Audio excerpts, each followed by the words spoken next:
Retirement just got harder. Hey everybody, Ace here. The current model that we live and work in today is to work 30 to 40 years and just trying to put away 15% of every paycheck you get, and then if you're lucky enough and you've saved enough money, be able to retire in your 60s. I don't know about you, but that sounds like an absolutely terrible way to go through life. Working 40 years just to be able to retire and then enjoy the remainder of your life left. So retiring in your 60s, and then if you're lucky to be able to enjoy the next 20 to 30 years left when you're old and not as mobile, does not sound that great. And that's if you're even lucky enough to make it that far in life. Now, if you're on the FIRE path, and that stands for Financial Independence, Retire Early, then your hopes are to retire early and become financially independent earlier in life. So not targeting that 60 to 65 date, but maybe doing it in your 30s, 40s, or early 50s. FIRE is about maximizing your savings rate through less spending or even earning a higher income and achieving financial independence, or to even have the freedom to retire early. There's a few different ways that you could FIRE. There's barista FIRE, where you retire early but still work a part-time job to supplement some of your income. And then there's Coast FIRE, having enough money invested or saved that without further contributions to your portfolio, that it's gonna grow to fully support your retiring at the traditional retirement age. Or if you're like me, you could dream of having Fat FIRE, which is just having a fat amount of cash in your investments or in your bank account or different equities to be able to retire early with a lot of money. Now, as it currently stands, to be able to retire, the average person, and I know there's some exceptions, needs about 80% of their pre-retirement income to retire. So for instance, if you're making $100,000 a year and you're living off that $100,000, you're gonna need about $80,000 in your retirement to support that lifestyle. And again, it all just depends on who you are, what your situation is, and what kind of lifestyle you live. But again, we're talking about the average person here. Well, to break the bad news for you, hitting your retirement numbers might have just gotten more difficult. Why, you might ask? Great question. Let me explain to you why. I like cereal. I like potatoes. No, the reason is inflation. Inflation is a general rise in the price level of an economy over a period of time.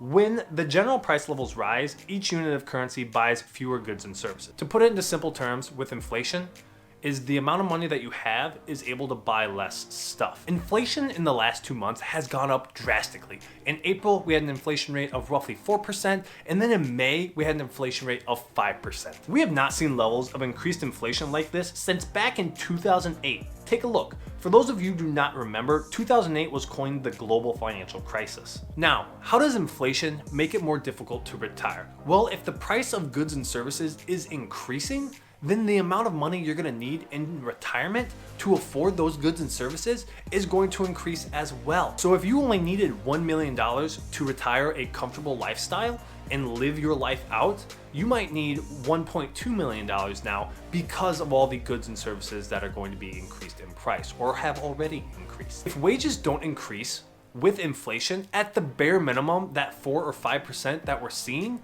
then you're gonna get left in the dust and it's gonna be even more difficult to retire. I know right now that the national average for a raise is anywhere between 3 and 5%, but a lot of corporate companies that I've been with is on the lower range of that, and they actually give anywhere between a 1 and 3% raise.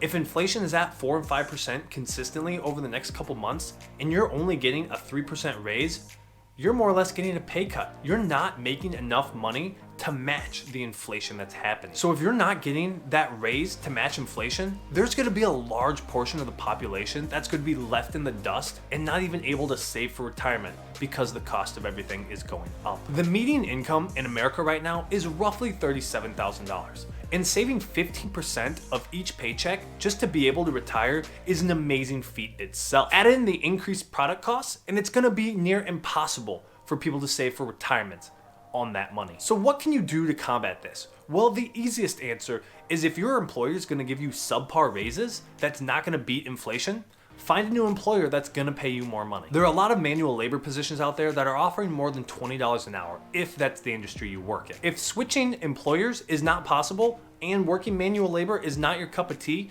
the last thing you could do is talk to your employer. Talk to your employer and ask them for a raise. That's more the inflation percentage. Tell them why you are important to the company, what you do for the company, and why you love working there. And ask for a raise that's higher than that inflation percentage. Maybe even higher than 5%.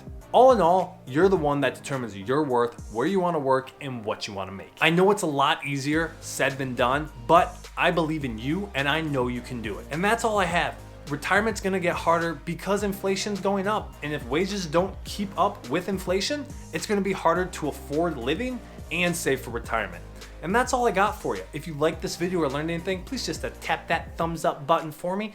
Leave a comment down below on what you think you're gonna have to do to save for retirement and be able to hit your retirement goals. And please subscribe if you like this content. And until then, I hope to see you in the next video.